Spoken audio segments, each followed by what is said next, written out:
2 hours after burying my 8-year-old son, my phone rang with a call that changed my life forever. The trembling voice of his teacher could barely hold itself together as she told me, "Ma'am, I found something you need to see with your own eyes. Come to the school right now and meet me in the teacher's lounge. Don't tell your family or anyone else. This is dangerous." When I finally arrived at the school, the figure I saw standing in front of the door made me shudder from head to toe. I never could have imagined that the person cornering the teacher inside was my own husband. But before we get to that moment, let me start at the beginning. And as the narrator of my channel always used to say, before the story begins, drop a comment telling us which city you're listening from, and don't forget to like and subscribe so this story reaches more people. 2 hours after laying my son, Zion, to rest, the house felt like a frozen hell. The piercing scent of lilies and funeral wreaths mixed with the smell of damp earth clinging to the hem of my black dress. People kept drifting in and out of the living room, murmuring words of condolence that sounded hollow and distant, as if they were speaking from the bottom of a tunnel. They said I had to accept God's will, that Zion was at peace in heaven now, but none of those phrases could soothe the pain tearing apart my chest, as if someone were ripping it open from the inside. Zion was only 8. He was a healthy, restless boy, always running from one place to another with an energy that was contagious. The doctor had said it was a massive heart attack, a rare case, an anomaly. I didn't believe it, but I didn't have the strength left to argue. I took refuge in my bedroom, sitting on the edge of the bed, staring blankly at the framed photo where Zion smiled proudly, holding a track and field trophy between his hands. Outside, my husband, Marcellus, was receiving and saying goodbye to visitors with red eyes, a swollen face, and slumped shoulders, looking as if he carried the weight of the world on his back. Everyone praised Marcellus's strength. They said he was an exemplary husband and an admirable father who remained standing only to support his shattered wife. Through the half-open bedroom door, I saw him hugging Mr. Sterling, the president of the foundation where Zion went to school. The older man was patting him firmly on the back, offering comfort like a father consoling a son. That scene should have moved me, but something in my stomach turned, a wave of nausea I couldn't explain. That was when my phone, resting on the quilt, began to vibrate. The lit-up screen showed the name of Miss Vanya, Zion's teacher. I frowned. Why was she calling me at a time like this? She had been at the funeral. I had seen her crying by the casket myself. With a trembling hand, I slid my finger over the green button and brought the phone to my ear. The voice on the other end was so low, it sounded like a whisper, drowned in fear. Ms. Vanya's breathing was ragged, as if she were hiding in a dark closet. She asked me to listen carefully, saying she couldn't repeat herself. She said she had found something I needed to see with my own eyes, something that had been left forgotten in the drawer of Zion's desk. Her voice cracked when she begged me to come to the school immediately and wait for her in the teacher's lounge. She stressed a condition that froze my blood. I wasn't to tell anyone, not even my family. She repeated that it was dangerous, that I couldn't trust anyone but her. I felt my heart start to pound with an uncontrolled force. The grief that had paralyzed me suddenly transformed into a sharp alert that pierced through the fog of pain. There was something urgent, something dark related to my son. I felt it in the way Vanya breathed on the other end of the line, in the contained desperation of her words. My mother's instinct, the one that until then had only hit a wall of helplessness in the face of death, ignited with brutal clarity. I wiped my tears away with the back of my hand, forced myself to stand up, and took a deep breath. I had to go. I had to know what was so dangerous about what she had found. I walked out of the room dragging my feet, feigning a fatigue even heavier than what I truly felt. I approached Marcellus, who was still talking to Mr. Sterling on the porch. I whispered that I had a terrible headache, that I needed to go to the corner store to get my migraine medication because I had left it in the car, and that I wanted to get some fresh air. Marcellus looked at me with a tenderness that would have convinced anyone. He offered to go in my place, but I gently rejected him, telling him I needed 15 minutes alone to clear my head. Mr. Sterling smiled, advising me not to take too long, that the night breeze wasn't good for someone so weak. I agreed with a nod and headed toward my car. As I drove toward Zion's school, the city seemed to stretch out into infinity. A fine drizzle began to fall, making the asphalt shine with the yellowish reflections of the streetlights. My mind was a whirlwind. What had Vanya found? Why was she so scared? And why did she forbid me from talking to Marcellus? Until that moment, he had been an exemplary father, attentive, patient, dedicated. I told myself over and over that he couldn't be involved in anything dangerous. However, a small seed of doubt began to break through, slow and stubborn, like roots cracking through cement. Scenes from the last few months that I hadn't wanted to look at too closely came rushing back. Zion's stomach aches, his sudden fatigue, the afternoons he fell asleep in random corners. I remembered how Marcellus insisted on personally handling his medicines, and how angry he got when I suggested taking the boy to a doctor other than the family physician, that distant cousin of Mr. Sterling who, according to them, knew Zion's history better than anyone. All of that, which until then had just been background noise, began to align in my memory like pieces of a sinister puzzle. The school looked ominous at night. The main gate was ajar, as if someone had left it that way on purpose. I didn't see the security guard in his booth. Maybe he was making rounds, or maybe there was simply no night shift because classes were suspended following Zion's death. I parked the car far away, under the shadow of a massive oak tree, so no one would recognize the vehicle from the street. I ran across the courtyard under the drizzle, with my heart beating in my throat, and headed toward the building where the teacher's lounge was located on the second floor. The hallway on that floor was completely dark, lit only by the faint light coming up from the exterior gardens. However, I could distinguish a thread of light escaping from the bottom crack of the lounge door. It was open a few inches. Vanya must be inside. I quickened my pace, but the closer I got, the more oppressive the air became. My whole body told me something wasn't right. The silence was so thick that only my steps, amplified by the tiles, could be heard. Zion's voice came to mind, telling me how affectionate Miss Vanya was, how much he loved her. If she had reached this point of fear, it had to be something very serious. I stopped in front of the half-open door and held my breath before peeking inside. What I saw paralyzed my heart. Ms. Vanya was cornered near the filing cabinets.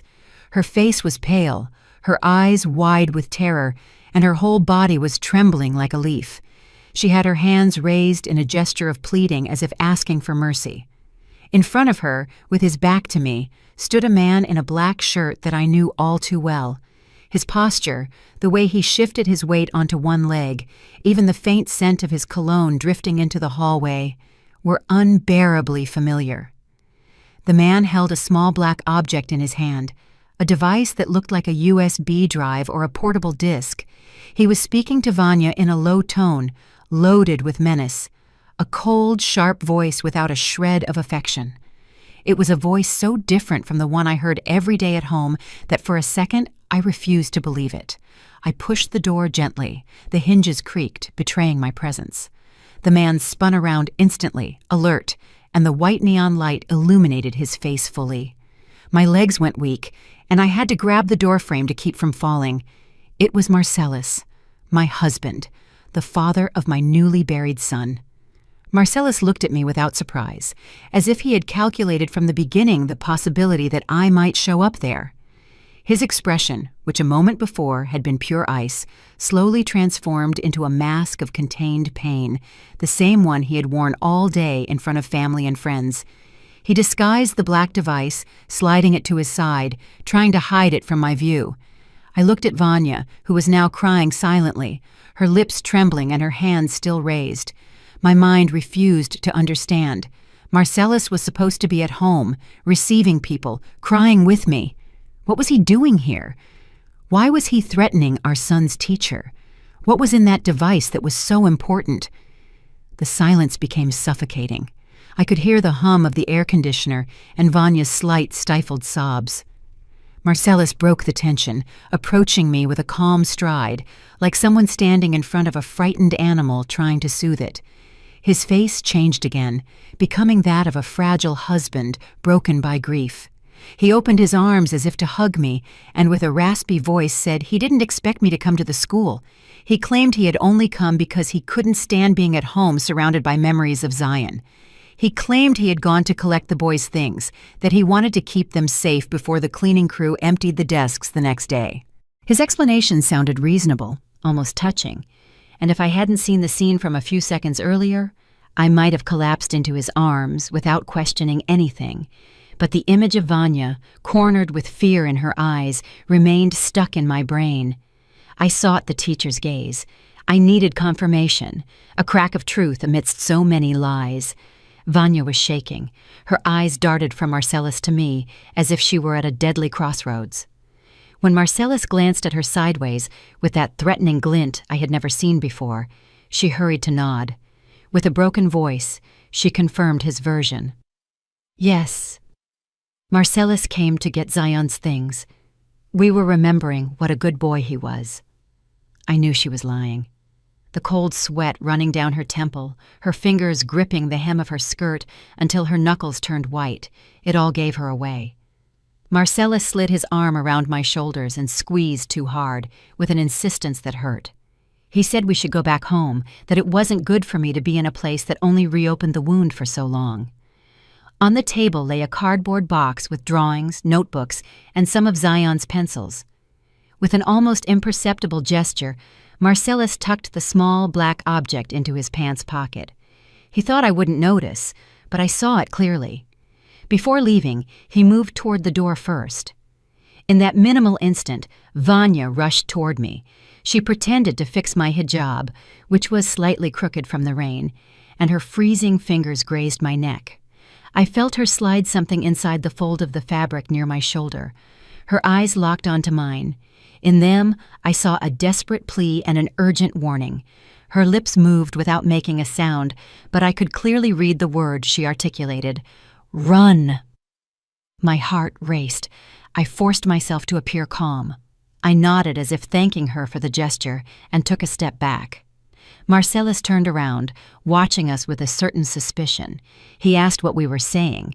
I answered quickly that Vanya was just asking me to be strong, to pray, and to take care of my health.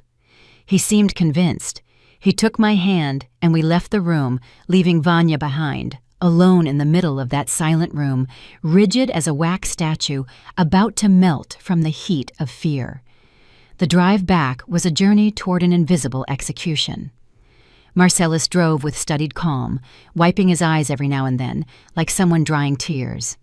He put on classical music at a low volume, the same kind he used to listen to when he wanted to relax. But to me, it sounded like the funeral march of my own destiny. I sat in the passenger seat, watching the rain hit the glass harder and harder.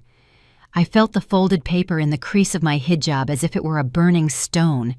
I wanted to read it right there, but I was afraid Marcellus would notice. I glanced at him sideways. The man I had been married to for 10 years suddenly seemed like a complete stranger. I went over the last few months in my mind again. Zion's complaints of stomach pain, his sudden weakness, the long naps that weren't normal for a healthy child, and especially Marcellus's insistence that only the family's trusted doctor could treat him.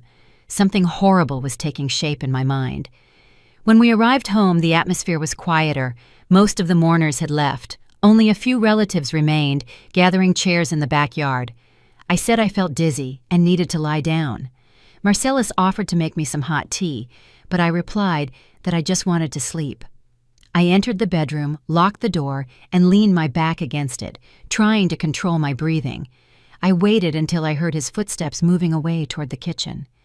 Then, with trembling hands, I took out the little paper hidden in my hijab. It was a page torn from a school notebook with rushed, almost illegible handwriting. I read it under the dim light of the bedside lamp. Zion didn't have heart problems. They changed his medicine for low doses of poison. Check the teddy bear in his room. He recorded something before he died. Be careful, your husband is dangerous. The world came crashing down on me. My knees lost their strength, and I let myself fall to the floor. My baby, my little Zion, hadn't died of a mysterious illness. They had poisoned him little by little, and the person who had done it was in my kitchen right now making tea, pretending to be a shattered father. The unbearable pain that had torn me apart until then transformed into something harder and sharper. Rage. My tears dried up instantly. I understood that crying could wait. What couldn't wait was the truth. I got up as best I could and tiptoed out of the room, heading to Zion's bedroom, which was next to the master suite. I opened the door carefully. The smell of baby cologne and lotion still floated in the air. So familiar, it shrank my heart. Everything was just as he had left it. The building blocks on the floor, the superhero posters on the walls, the storybooks scattered on the nightstand. Sitting on the bed was his big brown teddy bear, the one he hugged every night to sleep, the gift I had given him 2 years ago for his birthday. I approached the bear and caressed its soft fur with shaking hands. I noticed something strange on its back, a seam that was a bit thick, as if someone had opened and closed it in a hurry with clumsy stitches. I remembered that he had been taught to sew at school and sometimes practiced on his toys. I went to the desk, opened a drawer, and took out a nail clipper with a small metal file. I went back to the bear and started to unstitch it carefully. Amidst the white fiber stuffing appeared a small digital recorder, a spy toy that my friend Khalil had given him a long time ago. Zion loved playing detective. I felt a chill as I pressed the play button. Zion's voice sounded weak and hoarse, very different from the cheerful one that used to fill the house. Today, my tummy hurt again after Dad gave me the red medicine. It tastes really bitter, not like the one Mom gives me. I'm scared to tell Mom. Then Dad gets mad like that one time. Dad says it's a super vitamin to make me strong. But I feel worse every time. The audio continued with the sound of a door opening and heavy footsteps approaching. Then I clearly heard Marcellus's voice talking on the phone with someone. His tone was calm, almost bored. "Don't worry, Mr. Sterling. I already upped the dose. The kid won't make it to next week. As soon as he dies, his grandfather's inheritance is released to the guardian's account, meaning mine. Then we split it 50-50 like we agreed. You just make sure the paperwork for the foundation property is ready to change names." The recording cut off. The silence in the room became deafening. I covered my mouth with both hands to contain a scream that was fighting to get out. Everything was spinning. My husband, the man with whom I had shared 10 years of life, had poisoned our son to keep the inheritance money my father had left in Zion's name. And the respectable Mr. Sterling, president of the Educational Foundation, was his accomplice. They were monsters, not men. At that instant, the doorknob of the room began to jiggle. Someone was trying to enter, but I had locked it. "Amara," I heard Marcellus's voice on the other side. "Why is the door locked? Are you in there? Open it." His tone was no longer that of a sweet husband. There was hardness, suspicion, a veiled threat. He banged on the door insistently. "Open up, Amara. Don't make me break it down." I backed away, clutching the bear and the recorder against my chest. I was trapped. My son's killer was on the other side of the door, and the most terrifying part was that he knew I already knew his secret.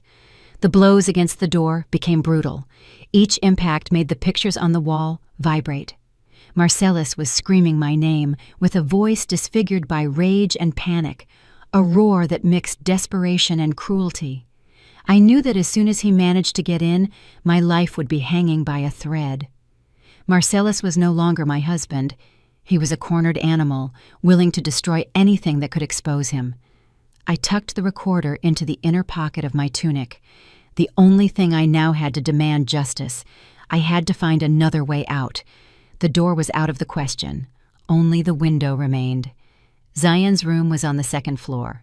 I remembered the sycamore tree growing next to the house, with its thick branches reaching quite close to the room's small balcony. More than once I had scolded Zion for daring to climb it. Now, that childish mischief could save my life.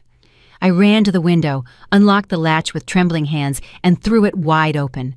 The night air, heavy with rain, hit my face like a bucket of ice water. Outside, the storm had intensified. Lightning illuminated the garden for split seconds. Thunder masked the blows Marcellus was dealing to the door. The cracking of wood warned me the door wouldn't hold much longer. Without giving myself time to think, I climbed onto the balcony railing and felt for a branch of the tree with my foot. It was wet and slippery, but it was that or die in there. I launched myself, clinging to the branch with both hands. The rough bark scratched my palms, but I held on.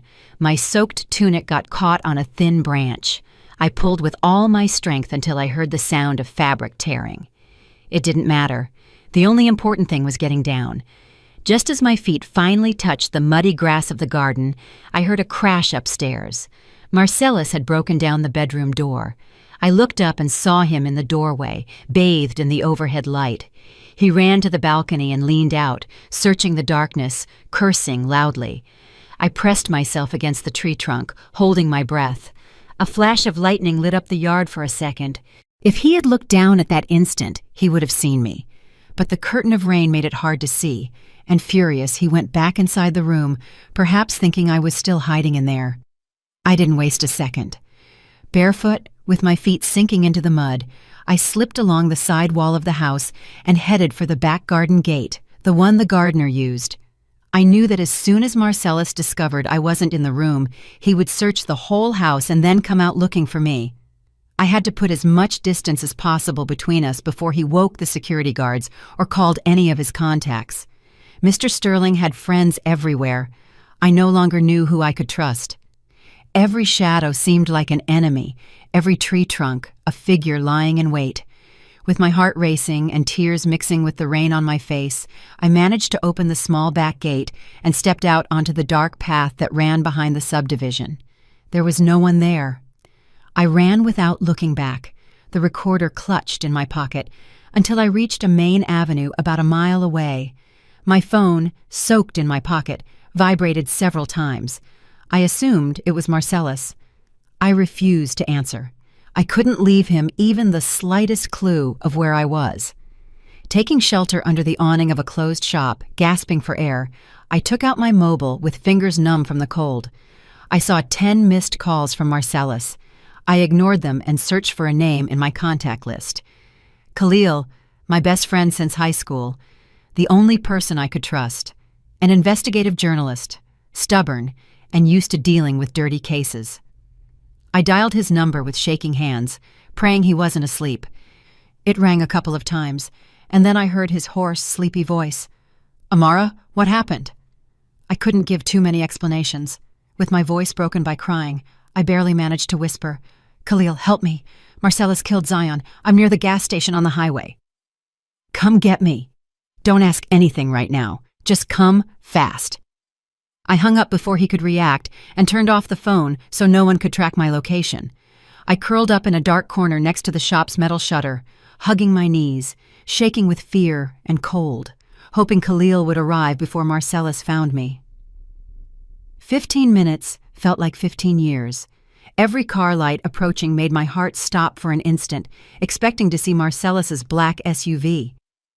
However, finally, an old gray sedan pulled up in front of me. The passenger side window rolled down, and I saw Khalil's worried face. I jumped up and got into the car without saying a word, slamming the door shut. I must have looked pitiful, soaked, covered in mud, a total mess. My hands scratched, and my face pale as a ghost. Khalil shot me a quick glance. He understood the situation was serious and sped off without asking questions. Inside the car, the contrast of the heater made me shiver even more. It wasn't just cold. It was my body unloading the adrenaline. Khalil passed me his jacket from the back seat and covered my shoulders. He drove with one hand while squeezing mine with the other, trying to transmit calm. I started telling him everything, from Ms. Vanya's call, the scene at the school, Marcellus's double life, to the recording hidden in Zion's bear. Every word was like spitting out broken glass. When I played the audio, he pulled the car over to the curb and listened intently, his face transforming as the sentences from Marcellus and Mr. Sterling came out of the small device. When it finished, he hit the steering wheel in rage, letting out curses against Marcellus and Sterling. Then he listened to the recording again, but this time with the cold mind of a journalist. He said it was very strong evidence, but also very dangerous.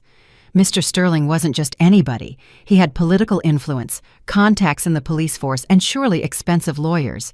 If we just walked into a neighborhood precinct, the recorder could disappear. Or worse, they could silence us before we opened our mouths.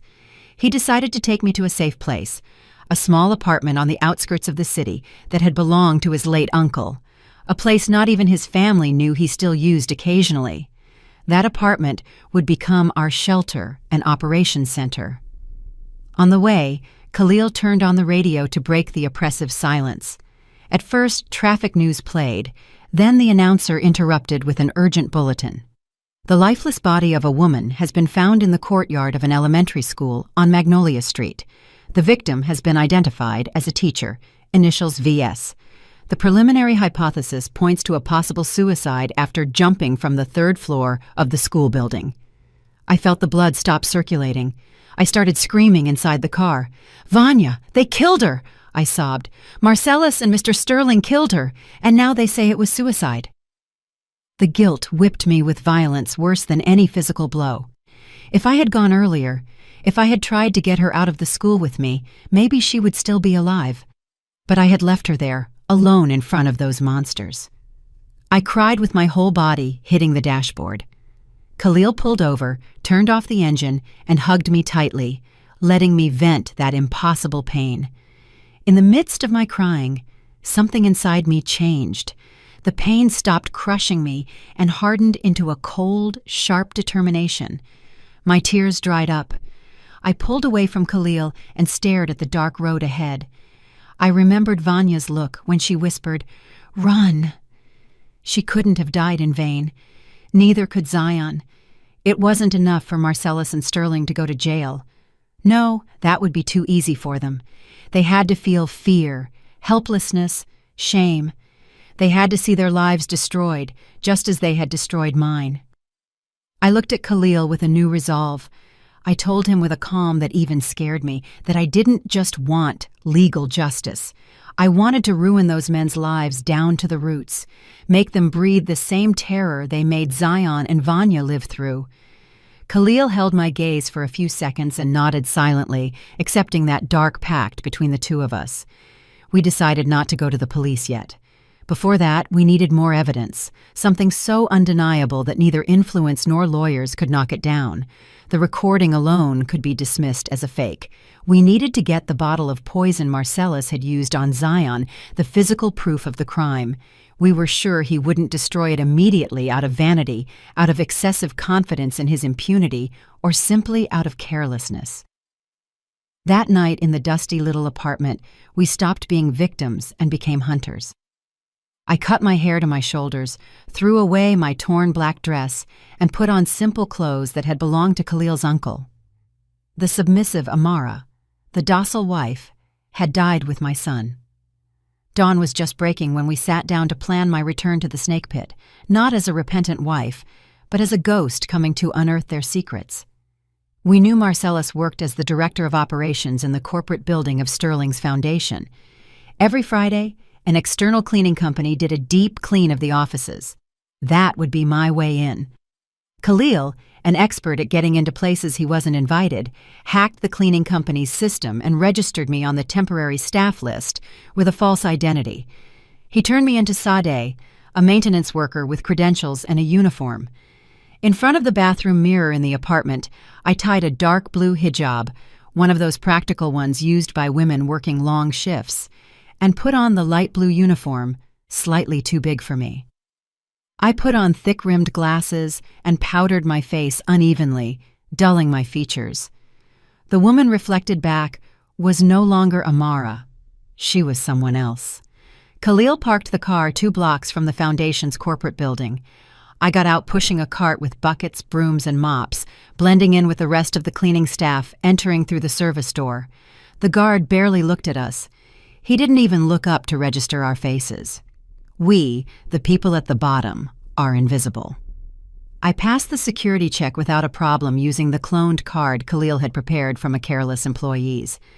I took the freight elevator up to the 12th floor, where Marcellus's office was located. The hallway was carpeted, silent, and cold. I pushed the cart to the double door with the sign, Director of Operations. I swiped the card through the reader. The light turned green, and the lock clicked. I entered. The office was spacious and elegant, with dark wood furniture and a large window overlooking part of the city. On the wall behind the desk hung a photograph of us, Marcellus, Zion, and me, smiling in a park. I wanted to rip it down with one claw. Marcellus hadn't hung that photo out of love, but as part of his mask of the exemplary family man. I knew, because I had seen it once by accident, that behind an abstract painting on another wall lay a hidden safe. I removed the painting carefully, and there was the digital panel. I swallowed hard. The code was Zion's date of birth. The irony turned my stomach. I punched in 1703, and the green light came on. I opened the safe expecting to find the bottle of poison. It wasn't there. There were stacks of cash, property documents in Marcellus's name, passports with different stamps, papers transferring foundation land to private accounts. It was pure corruption, but it still didn't prove murder. I took photographs with the tiny camera hidden in one of my buttons, one by one, leaving nothing unrecorded. Then I heard laughter and footsteps approaching down the hall.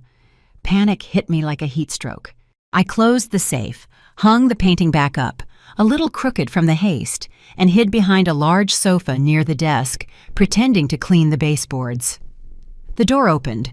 Marcellus and a young woman, very dressed up in a fitted dress and high heels, walked in.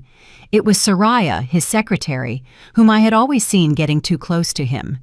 They didn't notice my presence, protected by the height of the sofa back and the shadow of a filing cabinet.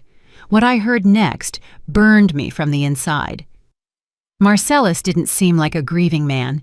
He was laughing with Soraya while pouring whiskey into 2 glasses. She sat flirtatiously on the edge of the desk and stroked his arm.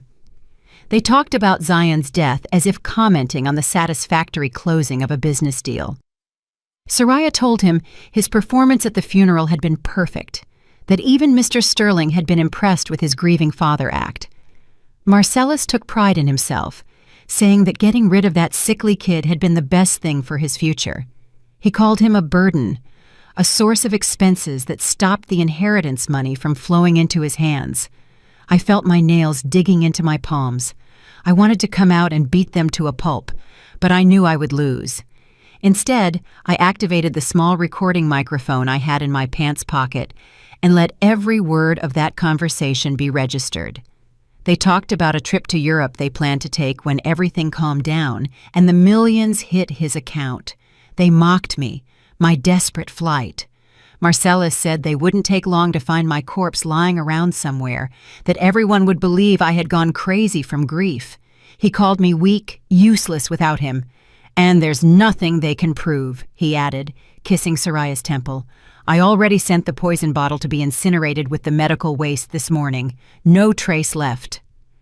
That sentence was a low blow. The bottle, our hope, no longer existed.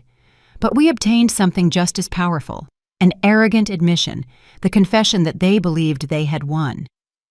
When they finally left for lunch, I waited several minutes inside my hiding place until I was sure. Before leaving, I took out of my pocket the toy car Zion used to carry in his backpack, something I had kept since the night before, and left it in the middle of the desk, right on top of Marcellus's organized files, so he would know his past was coming for him. I went back to the apartment with Khalil, and we listened to the recording together. Khalil had to go out to the balcony to smoke so he wouldn't explode. He knew the audio was devastating, but it was still the fruit of an illegal recording, and they could try to throw it out in court. We needed them to sink themselves in public, to betray each other in front of witnesses, cameras, and microphones. The most effective way to make a criminal commit mistakes is to provoke fear. And we knew that Marcellus, cold as he was, had a crack, the terror of the supernatural, of karma, of punishment from things he couldn't control. Years ago, when we were newly married, he had confessed to me that ghost stories terrified him, that he was obsessed with the idea that bad deeds returned, multiplied. He had tried to drown that fear in cynicism and money, but it was still there. Khalil had managed to hack the smart home system of our house. Lights, cameras, audio, air conditioning, everything Marcellus installed to feel safe. We would use it to drive him insane. That same night, the haunting began. From the laptop screen, we watched on the living room camera as he poured himself drink after drink, uneasy, playing with Zion's toy car that someone had left on his office desk. At midnight, Khalil made the living room lights flicker. Marcellus got up, bewildered, and went to check the switches. When he seemed to calm down, he went up to the bedroom.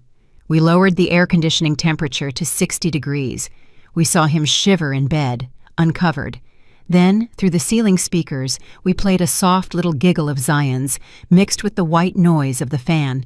Marcellus sat up instantly, eyes wide, looking for the source of the sound. He asked aloud who was there. We cut the audio. We repeated the game the following nights, increasing the intensity little by little. We never let him sleep for more than a while at a time.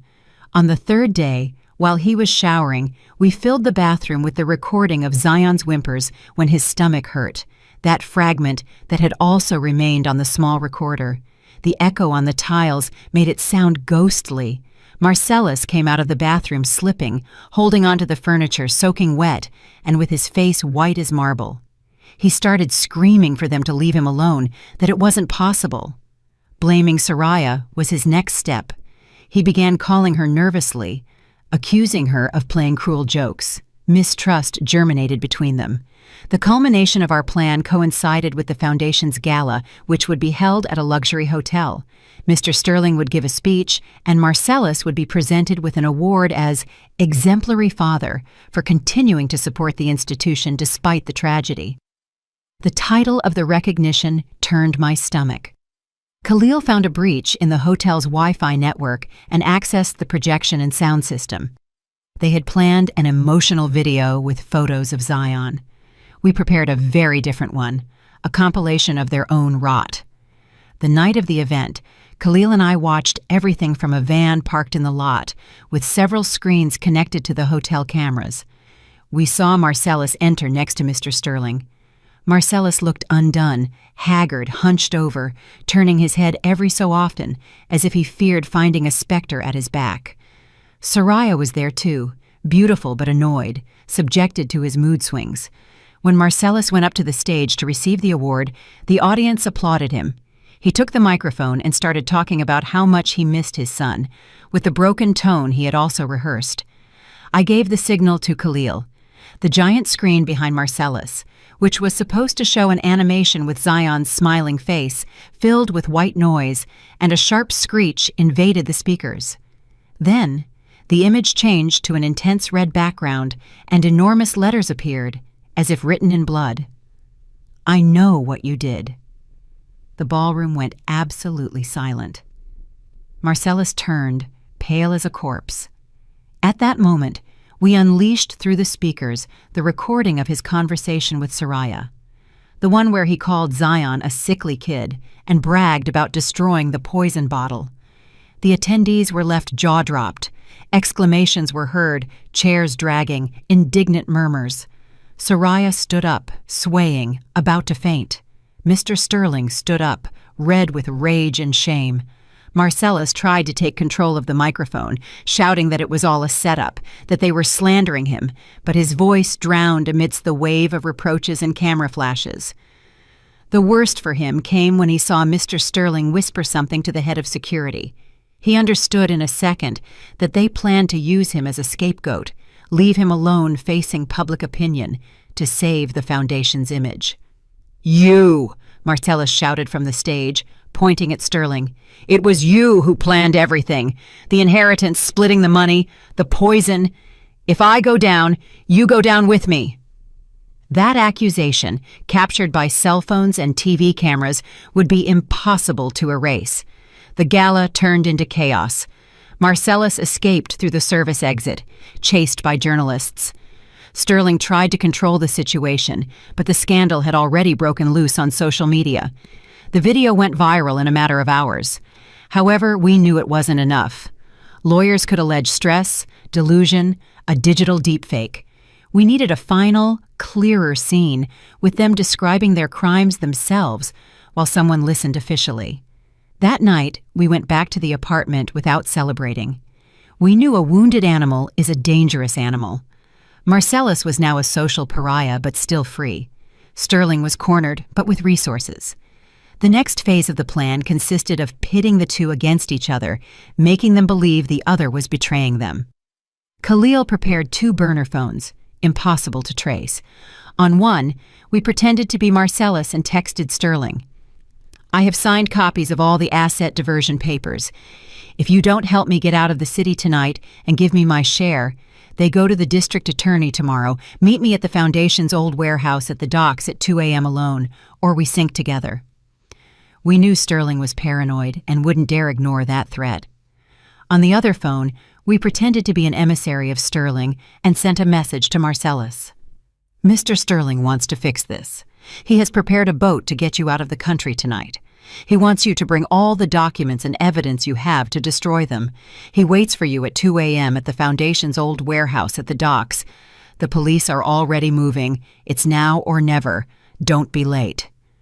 Marcellus, desperate, without allies, and convinced the whole world was chasing him, would see that message as his last lifeline.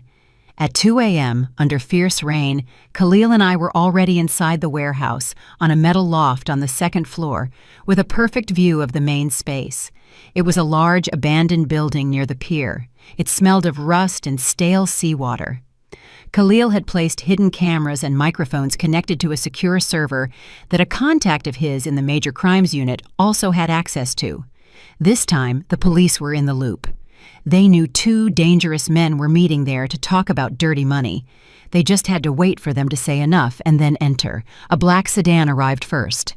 We saw Sterling get out with a briefcase and 2 bodyguards. He left them outside, signaling them to wait. He entered the warehouse with his right hand inside his jacket. It wasn't hard to imagine he was holding a gun. His face was stone, tensed by rage and fear. Minutes later, the door creaked again. Marcellus entered from the darkness. He wore a wrinkled shirt, his gaze lost. He looked like he had aged 10 years in 2 days. He advanced toward Sterling with a mixture of hope and hate. "Where's the boat?" he asked with a broken voice. "You said you'd get me out of here." Sterling let out a dry laugh. "Boat? Do you really think after what you did at the hotel I'm going to help you escape? You humiliated me in front of everyone. You're a liability." Marcellus looked at him with disbelief. "But you sent me a message." "I didn't send you anything," Sterling interrupted him. "The only message I got was yours, threatening with the documents. You brought them. Give them to me, and maybe I'll consider letting your corpse show up whole, not in pieces and bags." Marcellus's confusion turned into fury. He understood someone else was pulling the strings, but his hatred towards Sterling was stronger than his survival instinct. "So you're going to kill me like we killed Zion," he spat. "Go ahead, but remember you're just as responsible as I am. You got me the poison. You told me to up the dose. You did it to cover your gambling debts. Don't you dare point at me." "You were the father," Sterling roared. "You put the poison in his mouth every night. I just told you to resolve the inheritance issue." "Don't act like a saint, you old hypocrite," Marcellus shouted. "We're the same trash." Every word was being recorded by the microphones and broadcast live to Khalil's police contact. There was no room for interpretation. There they were, admitting their participation in the murder of a child and the embezzlement of funds. Suddenly, Sterling pulled out his gun and aimed it at Marcellus's head. "It's over? Goodbye, you useless fool." Before he could shoot, police sirens shattered the silence of the night. Red and blue lights filtered through the cracks of the warehouse. A voice over a megaphone ordered them to drop their weapons and surrender. Sterling started, looking toward the entrance. Marcellus took advantage of that distraction to lunge at him. The 2 rolled on the floor. The gun went flying into a corner where it was out of reach for both. From our hiding place, we watched the brutal fight. Marcellus, younger and stronger, hit Sterling over and over until he knocked him unconscious, but he had no intention of surrendering. He stood up unsteadily and looked around for an exit. His eyes lifted toward the loft where we were. A glint on the camera lens gave away our presence. Our eyes met. For the first time since I fled home, Marcellus saw me. The blue hijab had slipped, leaving my face visible. His features contorted into a grimace of absolute hatred. "Amara!" he roared, finally recognizing the ghost haunting him. Crazed, he charged up the stairs, ignoring the shouts of the police who were already entering through another door. Khalil grabbed my arm. "Run," he told me, "through the roof door." We came out onto the warehouse roof under torrential rain. The wind almost knocked us over. From there, we could see the pier and some squad cars below. On the other side of the building was a metal fire escape leading down to a landing. We headed for it, but the roof door flew open with a kick. Marcellus appeared with a metal bar in his hand, bleeding from his head, eyes wide and wild. Khalil stepped in, trying to stop him. Marcellus dealt a brutal blow to his arm with the bar. I heard a horrible crack. Khalil fell to the ground screaming in pain, clutching his hanging arm.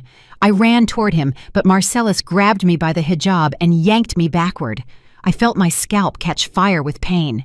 He dragged me toward the edge of the roof, using me as a shield when he saw several officers trying to come up the other side. "One more step and I throw her!" he screamed, pressing the bar against my neck. The officers stopped. The rain soaked us all. I breathed with difficulty, feeling the cold metal on my throat, but I wasn't afraid like before. I was done. Marcellus forced me down the fire escape with him. We reached an old SUV parked between shipping containers, surely stolen. He pushed me into the passenger seat, tied my hands to the roof handle with his own tie, and sat at the wheel. He peeled out like a madman, knocking down the fence and merging onto the avenue with several cruisers behind us. The police cars followed with sirens wailing. Marcellus drove as if he valued neither his life nor mine. He ran red lights, clipped mirrors of other cars, hit puddles that made us skid dangerously. I slammed my shoulder against the door, trying to break free, but the tie was too tight. "You're not going to escape," I said, voice hoarse. "Shut up," he muttered. "I'm not going back to being poor. I'm not going to rot in jail. We're going far away. Do you understand, Amara? Far away." He took an elevated viaduct that was under construction. The ground was slippery from the rain, and the road narrowed due to cement blocks. Ahead, flashes of police cars could be seen blocking our path. Marcellus jerked the steering wheel to avoid the barricade, but the car lost traction. The world spun several times. The vehicle skidded, hit the retaining wall sideways, and crashed. The airbags deployed. I felt a sharp impact on my head and a burning pain in my temple. Dazed, I could make out Marcellus beside me, bleeding from his nose, with one leg trapped between the wreckage of the dashboard. Even so, he kept moving. He stumbled open the door and dragged me out, gripping me by the wrists. Outside, the rain kept falling without mercy. He pulled us close to the edge of the viaduct, where barely a few steps separated us from the void.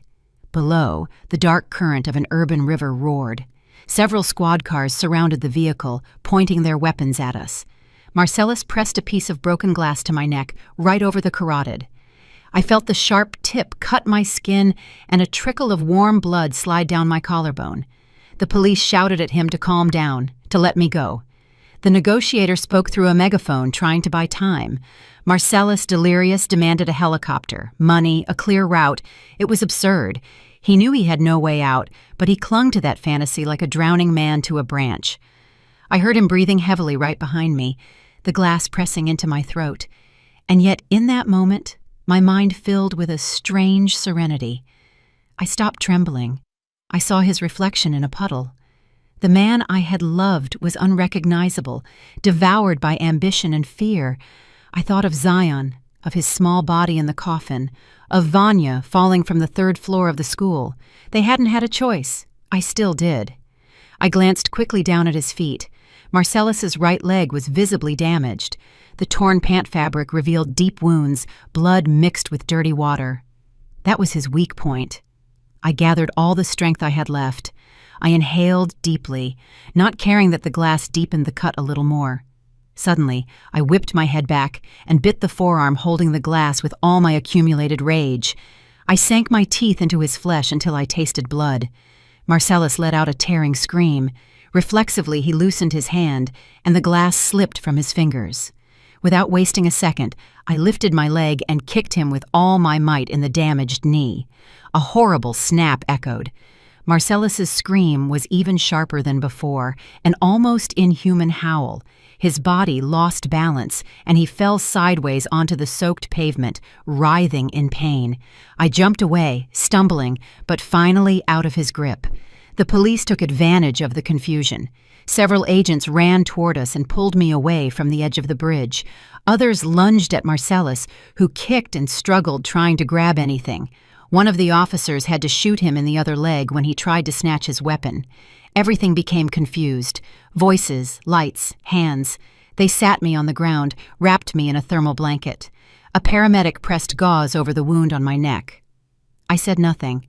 I just watched as they lifted Marcellus onto a stretcher, handcuffed, bleeding, disfigured. When he passed by me, our eyes met again. There was no longer arrogance, nor superiority, nor hate, only pure fear. Perhaps for the first time he understood that everything was over. Khalil appeared shortly after, arm in a sling, face bruised. He approached as best he could and wrapped his good arm around me. In that moment, I finally allowed myself to cry, but my tears were no longer just of pain. They were also of relief. The next day, the news spoke in detail about the web of corruption and murder implicating Marcellus and Mr. Sterling. Fragments of the recordings leaked, images of the scandal at the gala, photos of both in handcuffs. Public opinion turned against them. The district attorney took action. Bank accounts were frozen, assets seized. However, the legal punishment was only part of the reckoning. Life, or fate, took care of the rest. In the prison hospital where Marcellus was admitted, doctors discovered that the leg crushed in the accident had become severely infected. The combination of glass, mud, and asphalt debris had introduced bacteria into the blood. In a matter of hours, the tissue began to rot. To save his life, they had no choice but to amputate his right leg above the knee.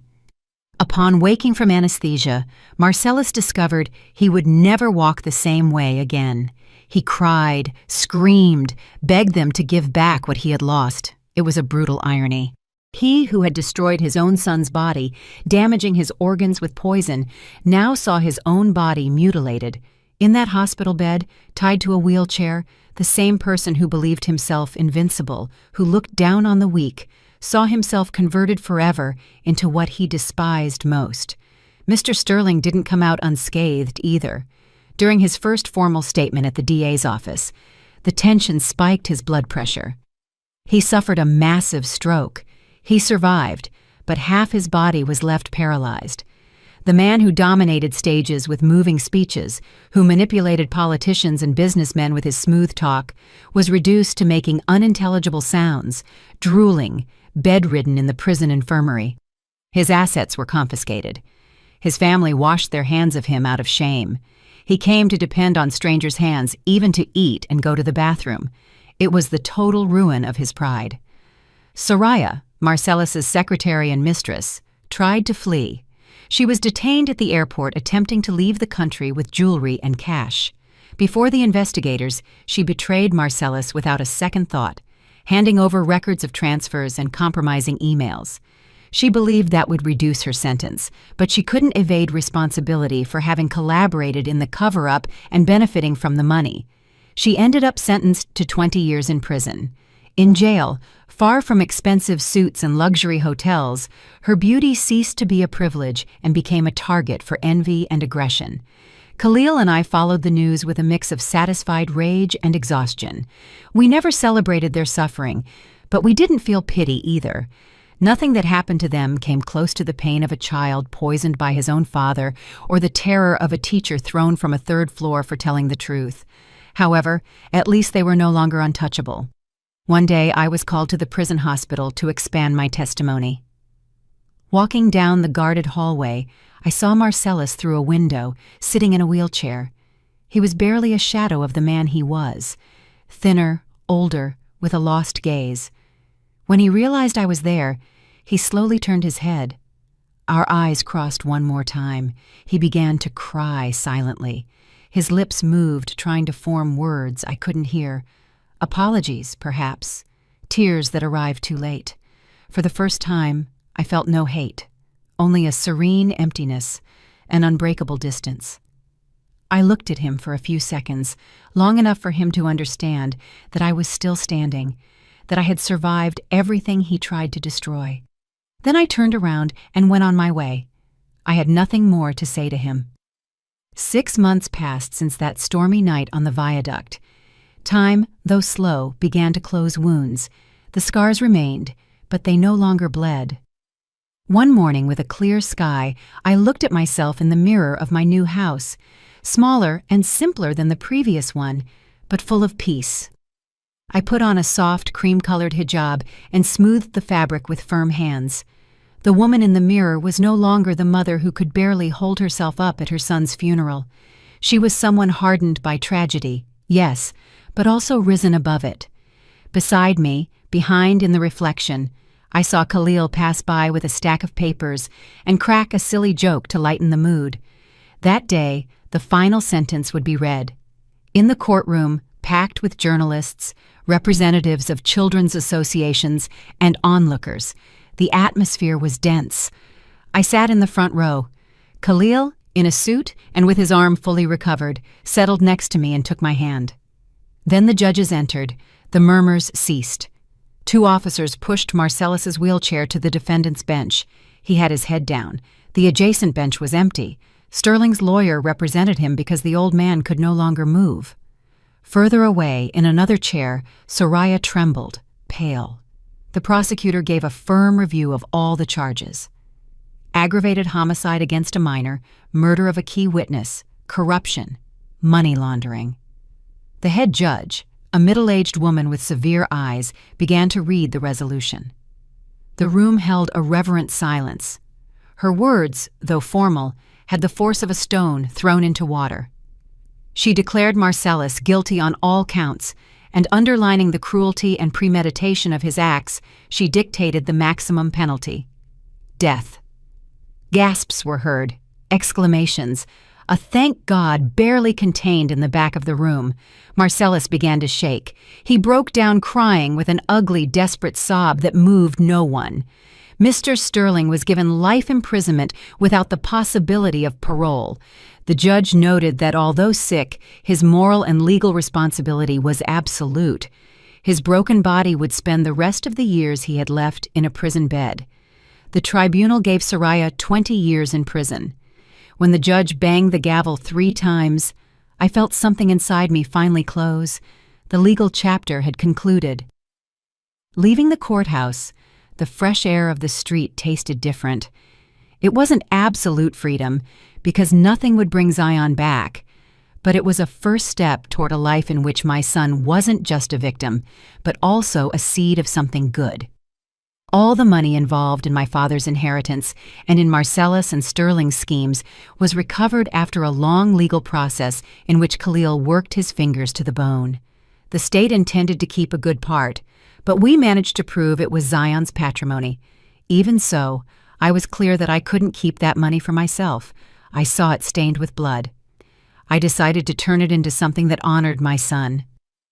We found an old building on the outskirts of the city and completely remodeled it. At the entrance, we hung a colorful sign: Zion's House, Foundation for Child Protection and Education. I wanted that place to be a refuge for abused, mistreated, or abandoned children, those whom no one believed or listened to. A place where they could sleep without fear, study, play, have psychologists, teachers, affection. I walked through the freshly painted halls, adorned with children's drawings. In the courtyard, a group of kids played soccer. Others took turns on the swings. Their laughter resonated like a kind echo in my chest.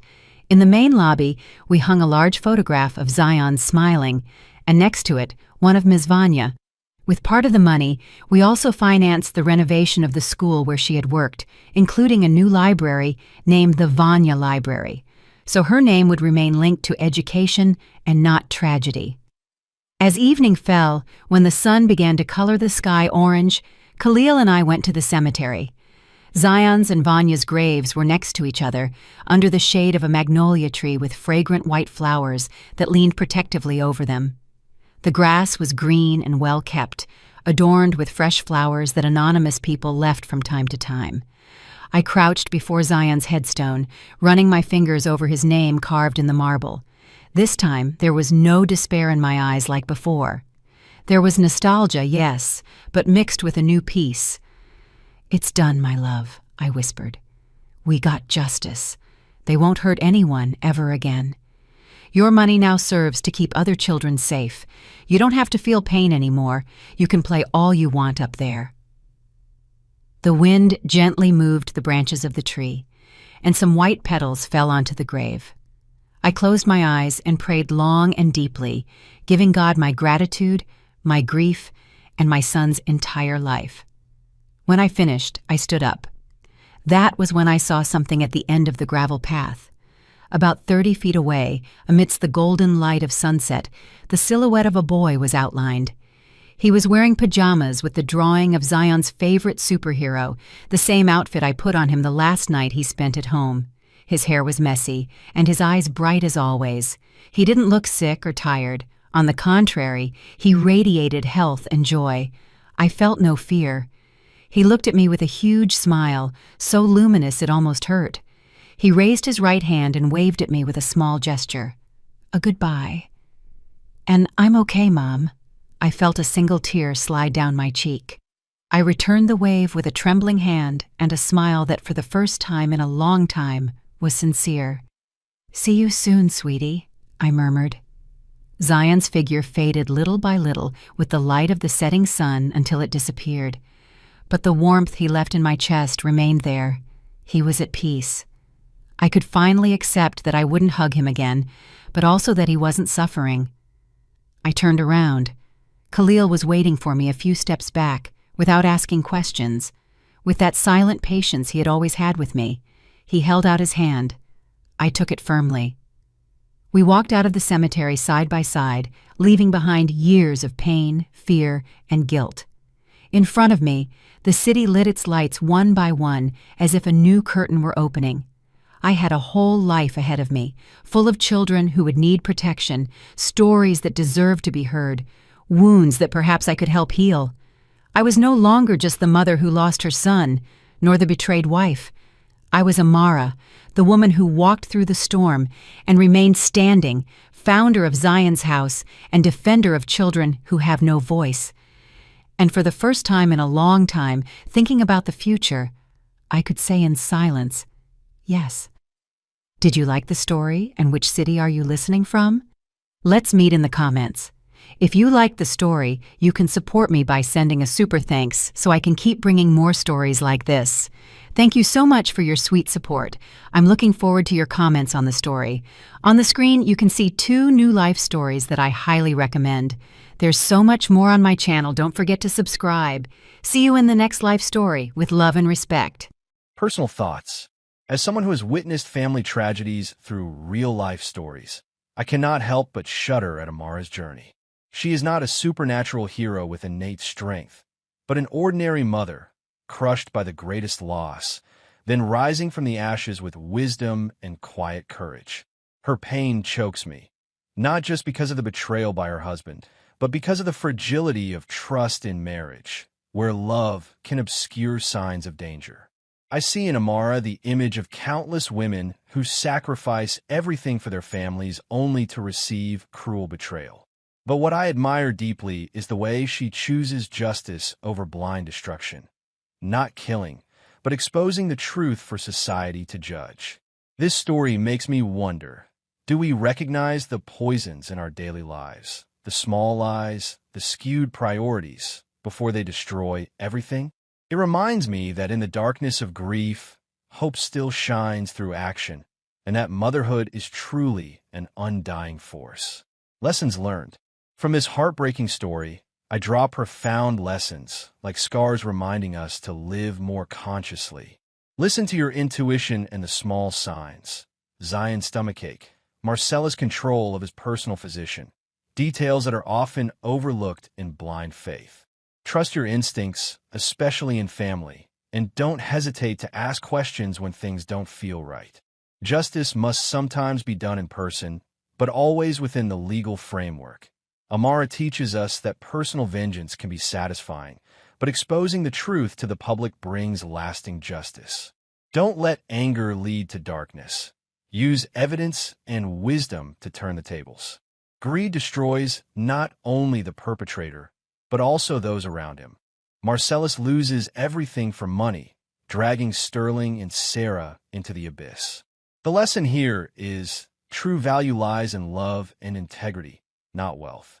Build a legacy with kindness, because greed leaves only ashes. Pain can be the driving force for community healing. From the loss of Zion and Vanna, Amara creates the Zion House and the library, living legacies.